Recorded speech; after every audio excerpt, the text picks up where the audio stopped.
नमस्कार, स्वागत है आपका। खबरें अभी तक देख रहे हैं आप। मैं आपके साथ मुमताज खान। मैं हाजिर हूं अपनी बेहद खास पेशकश खबर की तह तक लेकर आपके दरमियान। इस कार्यक्रम के जरिए हमारा मकसद है हर उस अहम खबर की तह तक पहुंचे हम जो सीधे आम आदमी के सरोकार से जुड़ी है, और इसमें हमारी मदद करते हैं हमारे ब्यूरो हेड्स, हमारे तमाम सीनियर साथी। आइए शुरुआत करते हैं आज के खास कार्यक्रम की, और सबसे पहले रुक करेंगे हम आज हरियाणा का। हरियाणा में आज से शुरू होगी विकसित भारत संकल्प यात्रा। फरीदाबाद से मुख्यमंत्री मनोहर लाल यात्रा की शुरुआत करेंगे। वहीं फतेहपुर बिलौच गांव से यात्रा की शुरुआत करेंगे मुख्यमंत्री मनोहर लाल। इधर गुरुग्राम में उप मुख्यमंत्री दुष्यंत चौटाला यात्रा की अगुवाई करेंगे। भिवानी में जेपी दलाल यात्रा की क़यादत करेंगे। बड़ा अपडेट आपको हरियाणा से दे रहे हैं। आज विकसित भारत संकल्प यात्रा की शुरुआत होगी हरियाणा में। हमारे पॉलिटिकल एडिटर अनिल मोर हमारे साथ इस खबर पर बने हुए हैं, इस खबर की तह तक पहुंचेंगे अनिल मोर के जरिए। अनिल, बहुत स्वागत है आपका हमारे इस खास कार्यक्रम में। आज विकसित भारत संकल्प यात्रा की हरियाणा में शुरुआत हो रही है। मुख्यमंत्री मनोहर लाल फरीदाबाद से आज इसकी शुरुआत करेंगे। अलग अलग जगहों पर बीजेपी के और सरकार के कई बड़े चेहरे आज इस यात्रा की शुरुआत करने वाले हैं। तफसील से बताइए, क्यों इस यात्रा की शुरुआत करने जा रही है पार्टी?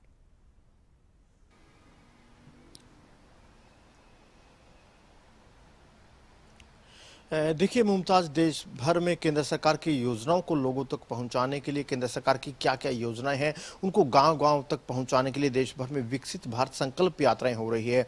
हरियाणा में भी आज से ये यात्राएं शुरू होगी। हरियाणा में ये यात्राएं विकसित भारत जन संवाद संकल्प यात्राएं होंगी, यानी जो विकसित भारत की संकल्प यात्रा है उनके साथ हरियाणा में जन संवाद को भी एड ऑन किया गया। यानी इन यात्राओं के साथ साथ जितनी झलक केंद्र सरकार की उपलब्धियों की, हरियाणा सरकार की कामों की उपलब्धियों की दिखेगी, उतना ही जनसंवाद लोगों से किया जाएगा। मुख्यमंत्री मनोहर लाल की तरफ से आज फरीदाबाद के फतेहपुर बिलोच गांव से इनकी शुरुआत की जाएगी। मुख्यमंत्री वहां पर जो प्रचार रथ होंगे, जो प्रचार की वैन होंगी, उनको हरी झंडी दिखाएंगे। उसके साथ ही हरियाणा में विकसित भारत के संकल्प को लेकर, जनसंवाद को लेकर ये जो यात्रा है शुरू हो जाएगी। इन यात्राओं के जरिए कहीं ना कहीं जो केंद्र सरकार की उपलब्धियां हैं, उन उपलब्धियों की झलक देखने को मिलेगी। 9 साल में केंद्र सरकार ने क्या क्या काम लोगों के लिए किया है, लोगों की जो जीवन शैली है उसको और अच्छा बनाने के लिए केंद्र सरकार ने कौन कौन से कदम उठाए, हरियाणा सरकार की ऐसी कौन सी योजनाएं हैं जो लोगों की जिंदगी को बदलने का काम कर रही है। इन यात्राओं की शुरुआत हरियाणा में होने जा रही है। तकरीबन 50 दिन के करीब यात्राएं हरियाणा भर में घूमेंगी।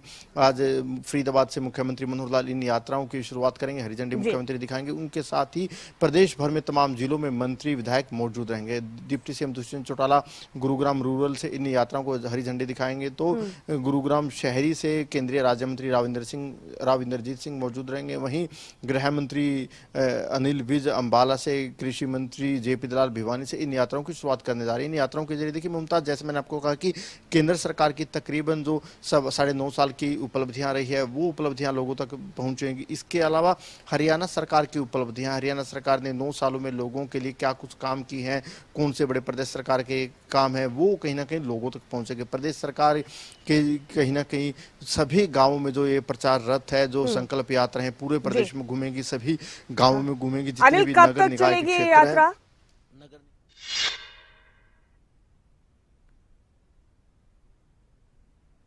जो शेड्यूल बताए गए इन यात्राओं का, आज से ये यात्राएं शुरू होगी। मुख्यमंत्री मनोहर लाल फरीदाबाद के जो फतेहपुर बिलोच गांव है वहां से इन यात्राओं की शुरुआत करने जा रहे हैं। तमाम जिलों में मंत्री विधायक मौजूद रहेंगे, वो भी हरी झंडी दिखाएंगे। जो शेड्यूल जारी गया है, 50 दिन के करीब ये यात्राएं प्रदेश भर में घूमेंगी। इन यात्राओं के जरिए कहीं ना कहीं जो विकास योजनाएं लोगों तक पहुंचेगी। जिला जो डीसी हैं जिलों के, वो उन डीसी को नोडल ऑफिसर बनाया गया है। प्रशासनिक अमला इन यात्राओं के साथ रहेगा। जनसंवाद लोगों से हो सकेगा।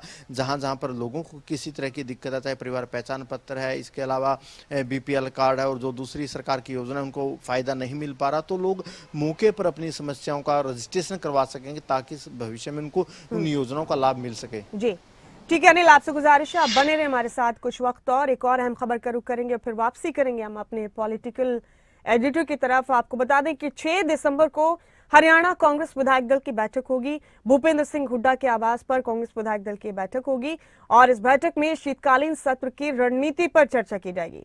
सरकार को घेरने की रणनीति तैयार करेगा विपक्ष। 6 दिसंबर को होगी हरियाणा कांग्रेस विधायक दल की बैठक। नेता प्रतिपक्ष भूपेंद्र सिंह हुड्डा के नेतृत्व में बैठक होगी। उन्हीं के आवास पर इस बैठक का आयोजन किया जाएगा। जाहिर है शीतकालीन सत्र शुरू हो रहा है 15 दिसंबर से हरियाणा विधानसभा का, और उसी दौरान सरकार को घेरने की रणनीति पर इस बैठक में चर्चा की जाएगी। अनिल मोर हमारे पॉलिटिकल एडिटर बने हुए हैं हमारे साथ। अनिल, जाहिर है विंटर सेशन शुरू होगा 15 दिसंबर से और उससे पहले विपक्ष की भरपूर कोशिश होगी कि सरकार को हर तरीके से घेरा जाए। इसके लिए कांग्रेस विधायक दल की बैठक का आयोजन किया जा रहा है 6 दिसंबर को। तफसील से बताइए इस बैठक के बारे में।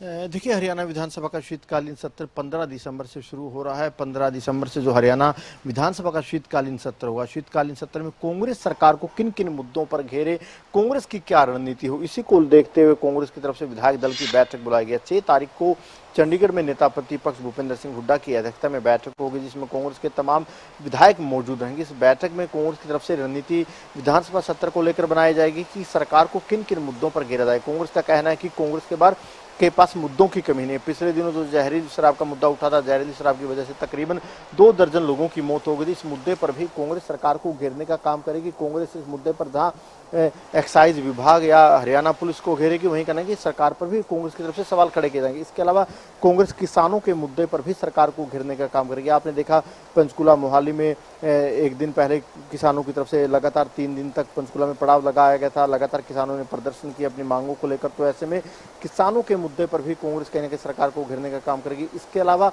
युवा और रोजगार का मुद्दा हमेशा रहता है, जिन मुद्दों पर कांग्रेस कहने के सरकार को घेरने का काम करती है। इस बार फिर कांग्रेस एक बार फिर सरकार को घेरने का काम करेगी, क्योंकि मुमताज हरियाणा सरकार के 9 साल हो चुके हैं। मुख्यमंत्री मनोहर लाल के बतौर मुख्यमंत्री 9 साल हो चुके हैं, जहां कांग्रेस की तरफ से कहीं ना कहीं सरकार को घेरने में कोई कसर नहीं छोड़ी जाएगी। इसके अलावा जिस तरीके से सरकार की तरफ से अपनी उपलब्धियां लेकर जो विकसित भारत की जो संकल्प यात्रा प्रदेश भर में की जा रही है, कांग्रेस इस पर भी लगातार सवाल खड़े करते रहे। कांग्रेस की तरफ से कहा जा रहा है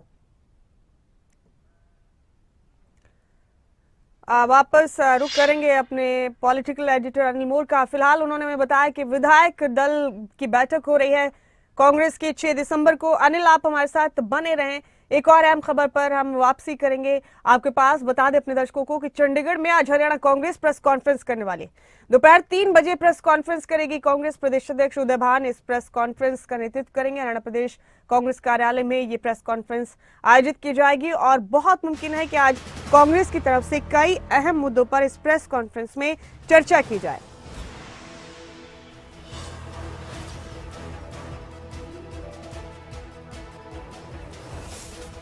तो चंडीगढ़ में होगी आज प्रेस कॉन्फ्रेंस हरियाणा कांग्रेस की। दोपहर 3 बजे कांग्रेस के प्रदेश अध्यक्ष उदय भान ये प्रेस कॉन्फ्रेंस करने वाले हैं। चंडीगढ़ स्थित पार्टी के कार्यालय में प्रेस कॉन्फ्रेंस की जाएगी। अनिल मोर हमारे पॉलिटिकल एडिटर अभी हमारे साथ बने हुए हैं, उन्हीं का रुख करेंगे इस अहम खबर पर। अनिल, आज प्रेस कॉन्फ्रेंस भी है कांग्रेस की। प्रदेश अध्यक्ष उदय भान प्रेस कॉन्फ्रेंस करेंगे चंडीगढ़ प्रदेश कार्यालय में। क्या लगता है अनिल, आज क्या सरकार को घेरने की तैयारी है कांग्रेस की तरफ से? किन मुद्दों पर आज चर्चा करेगी कांग्रेस इस प्रेस कॉन्फ्रेंस के दौरान? हरियाणा कांग्रेस के अध्यक्ष उदय भान की तरफ से आज प्रेस कॉन्फ्रेंस की जानी है। कांग्रेस अध्यक्ष उदय भान दोपहर 3 बजे कांग्रेस पार्टी कार्यालय में प्रेस कॉन्फ्रेंस करेंगे। कई मुद्दों पर कहीं ना कहीं उदय भान सरकार को घेरने का काम करेंगे, चाहे जहरीली शराब का मुद्दा, इस मुद्दे पर भी कहीं ना कहीं कांग्रेस प्रदेश अध्यक्ष सरकार पर निशाना साधेंगे। इसके अलावा किस तरीके से, क्योंकि आने वाला जो विधानसभा सत्र रहेगा उससे पहले कांग्रेस विधायक दल की जो बैठक होगी उसके बारे में भी उदय भान जानकारी दे सकते हैं कि बैठक की किस तरीके से जो टाइमिंग है वो रहेगी। वहीं चाहे किसानों का मुद्दा हो, कृषि मंत्री जेपी दलाल की तरफ से जो बयान दिया गया जो आजकल काफी चर्चा में बना हुआ किसानों के मुद्दे पर, इन तमाम मुद्दों पर कहीं ना कहीं जो हरियाणा कांग्रेस अध्यक्ष उदय भान है सरकार को घेरने का काम करेंगे। और जाहिर है अब जैसे जैसे चुनाव का वक्त नजदीक है अनिल, कोई भी विपक्षी कसर नहीं छोड़ना चाहता है सरकार को घेरने के लिए। इसके लिए प्रेस कॉन्फ्रेंस आज की जारी कांग्रेस की तरफ से। बेहद शुक्रिया अनिल आपका इन तमाम खबरों की तह तक पहुंचने के लिए, आपका बहुत शुक्रिया। और खबर की तह तक में अब हम रुख करेंगे हिमाचल प्रदेश का। आपको बता दें कि शिमला में मेयर डिप्टी मेयर चुनाव को लेकर विधायकों के वोटिंग राइट के मामले पर बड़ा अपडेट है। हाईकोर्ट ने वोटिंग राइट देने पर सरकार से जवाब मांगा है। इस मामले में सोलन के पार्षद शैलेंद्र गुप्ता ने हाईकोर्ट में याचिका दायर की और हाईकोर्ट ने उनकी याचिका को मंजूर करते हुए सरकार से जवाब मांगा है। याचिका में विधायकों के वोटिंग राइट को खत्म करने की गुहार लगाई गई है। हाईकोर्ट ने सरकार से 4 हफ्ते में इस अर्जी पर जवाब मांगा।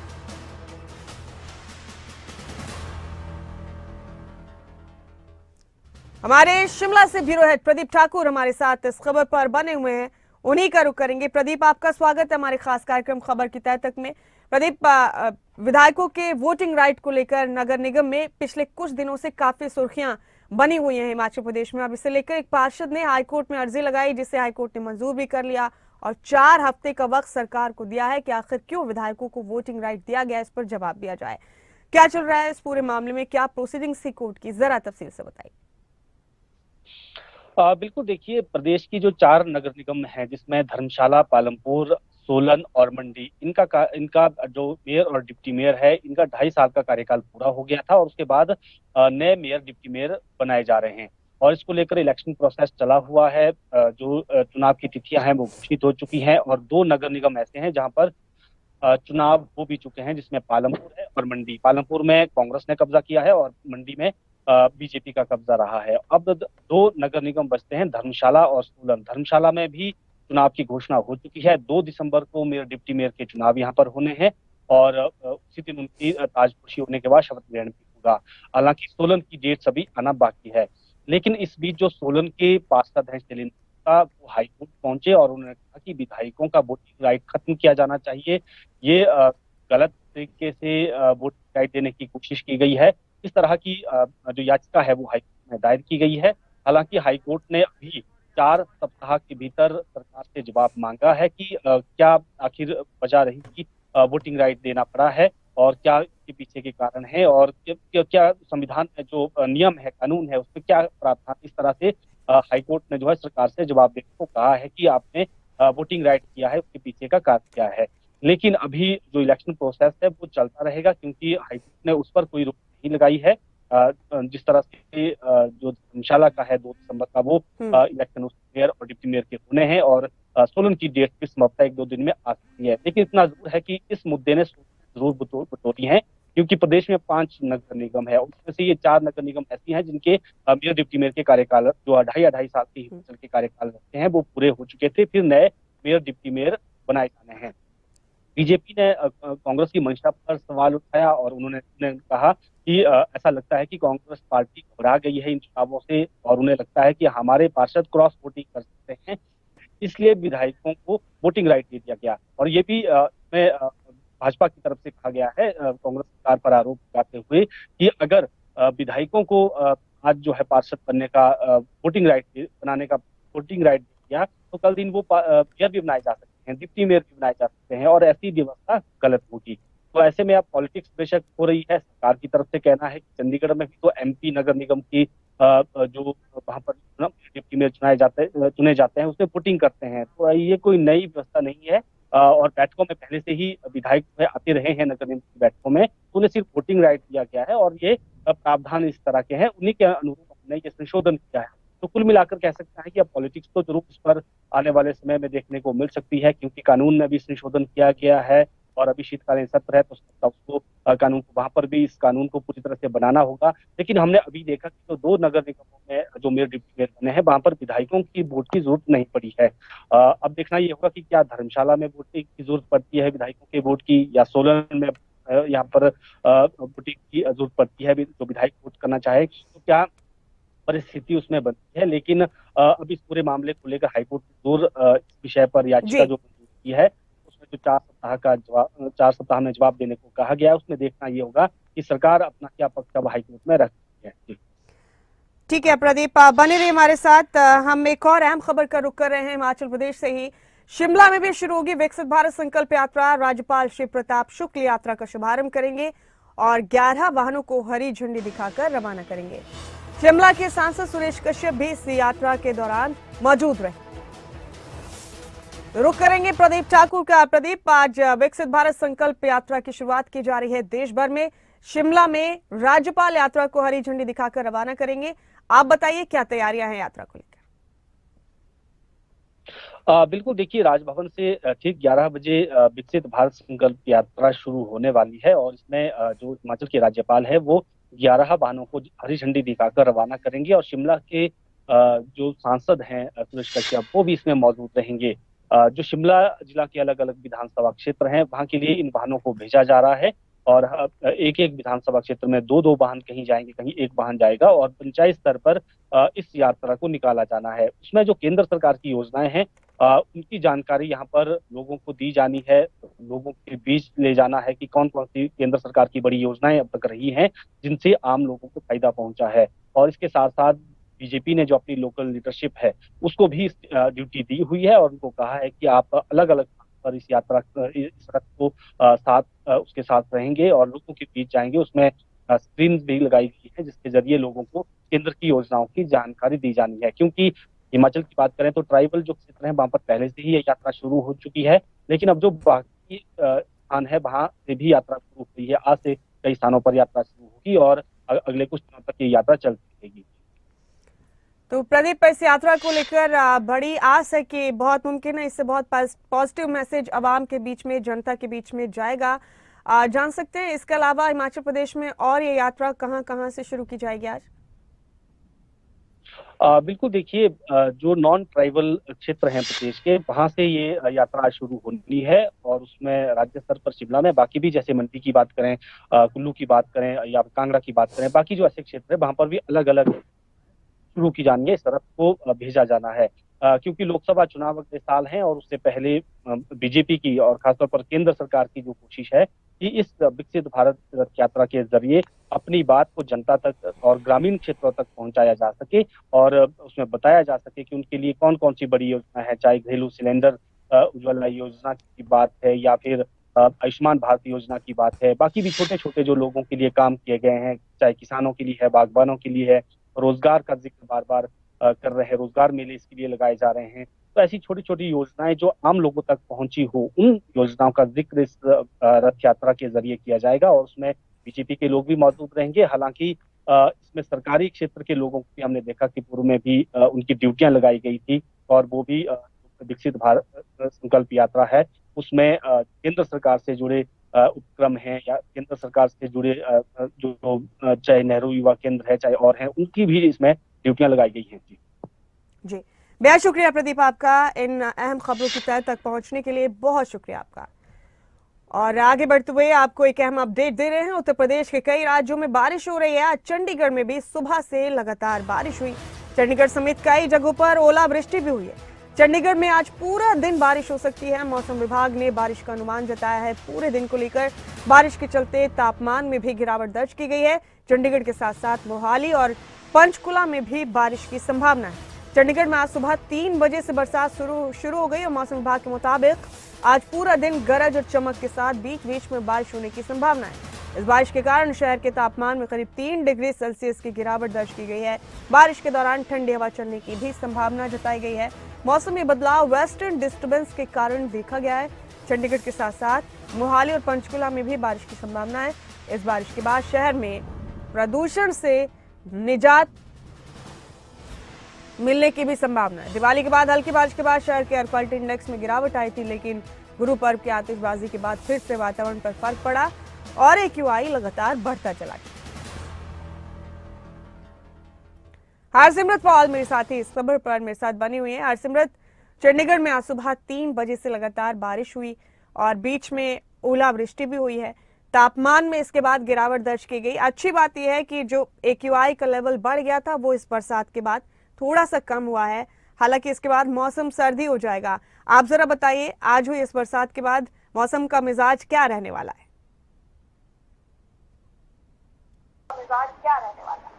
जी बिल्कुल मुमताज, आपको बताएं कि आज तड़के सुबह 3 बजे से जो है वो बारिश शुरू हो गई है और इससे पहले 26 नवंबर को मौसम विभाग की तरफ से जानकारी दी गई थी कि आगे वाला मौसम जो है वो इस तरह से रहेगा, कुछ दिन बारिश रहेगी। वहीं अगर बात की जाए तो उत्तर भारत में ये बारिश जो है वो ज्यादा इस समय देखने को मिल रही है और इसका कारण जो है वो पश्चिमी विक्षोभ बताया जा रहा है। और साथ ही साथ आपको ये भी बताएं कि इसके चलते हरियाणा, पंजाब और चंडीगढ़ में ठंड काफी बढ़ गई है। सुबह 3 बजे से रुक रुक कर कई जगह पर बारिश हो रही है। पंजाब में तो येलो अलर्ट तक जारी कर दिया गया है।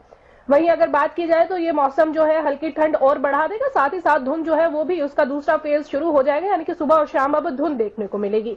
अगर और आगे की बात की जाए तो हिमाचल में जिस तरह से देखा जा रहा है कि वहां पर भी बारिशें हो रही हैं, तो वहां पर भी ठंड बढ़ने के आसार है। उसके साथ ही जिस तरह से चंडीगढ़ साथ लगता है हिमाचल के, पंजाब के कुछ एरिया साथ लगते हैं, हरियाणा के लगते हैं, तो वहां पर भी ठंड बढ़ने के आसार है। आपको ये भी बता दें कि पिछले काफी समय से देखा जा रहा था कि हल्की ठंड पड़नी शुरू हो गई थी, पर बारिश बढ़ने के साथ ही जिस तरह से बारिश पड़ी है उसके साथ ठंड में और ज्यादा वृद्धि हो गई। और वहीं अगर तापमान की बात की जाए तो 8 से 10 डिग्री तापमान जो है उसमें गिरावट दर्ज की गई है।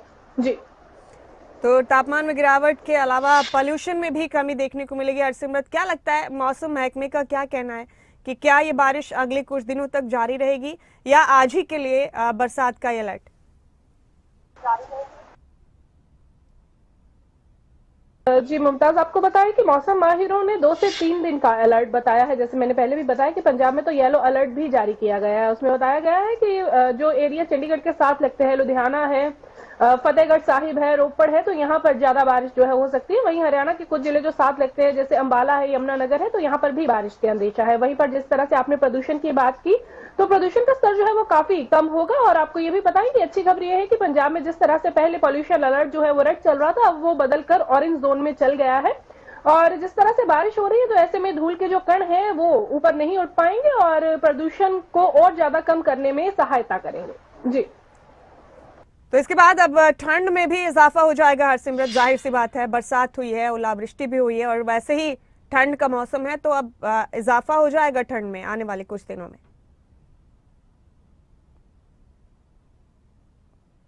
जी बिल्कुल मुमताज, आपको बताएं कि जिस तरह से बारिश पड़ रही है और अभी पिछले कुछ दिनों से देखा गया था कि ठंड का आगमन शुरू हो गया था। पोस्ट मॉनसून के बाद ही ठंड का आगमन शुरू हो गया था। तो वैसे भी अब जो नवंबर है वो तकरीबन बीत गया है, दिसंबर शुरू होने वाला है। तो ऐसे में शीतलहर जो है वो आएगी अब आगे और इस तरह से ठंड और भी ज्यादा बढ़ेगी। हालांकि दिसंबर और जनवरी में प्रॉपर ठंड जो है वो पड़ेगी, धुंध भी होगी, साथ ही साथ कई जगह पर बारिश भी देखने को मिलेगी। तो इसी तरह से पारा जो है लगातार गिरेगा। तो ऐसे में सेहत का ख्याल रखने के खास जो इंस्ट्रक्शंस है वो दिए गए हैं सेहत विभागों की तरफ से। और उनका कहना है कि जिस तरह से ये मौसम है, ऐसे में वायरल खांसी जुकाम हो जाता है, तो इसको प्रॉपर जो है आम तरीके से ना ले, डॉक्टरी सहायता जरूर ले इस मामले में। जी, शुक्रिया हरसिमरत, आपका इस खबर की तह तक पहुंचने के लिए आपका बहुत बहुत शुक्रिया। और इस बीच एक बड़ी खबर गुरुग्राम से मिल रही है। आज मोनू मानेसर की कोर्ट में पेशी की जाएगी। आज सेशन कोर्ट में मोनू मानेसर की पहली सुनवाई होगी। इससे पहले पटौदी कोर्ट में मोनू मानेसर की सुनवाई चल रही थी। वर्चुअली पेश किया जाएगा मोनू मानेसर को आज गुरुग्राम सेशंस कोर्ट में।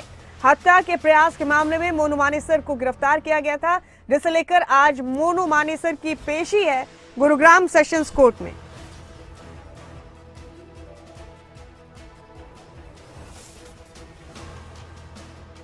बड़ा अपडेट दे रहे हैं आपको।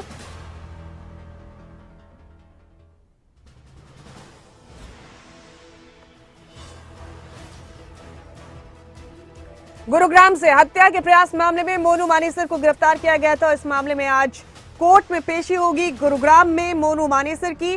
सेशंस कोर्ट में आज मोनू मानेसर की पहली सुनवाई होगी। इससे पहले पटौदी कोर्ट में सुनवाई चल रही थी। आपको ये भी बता दें कि वर्चुअली मोनू को अदालत में पेश किया जाएगा आज।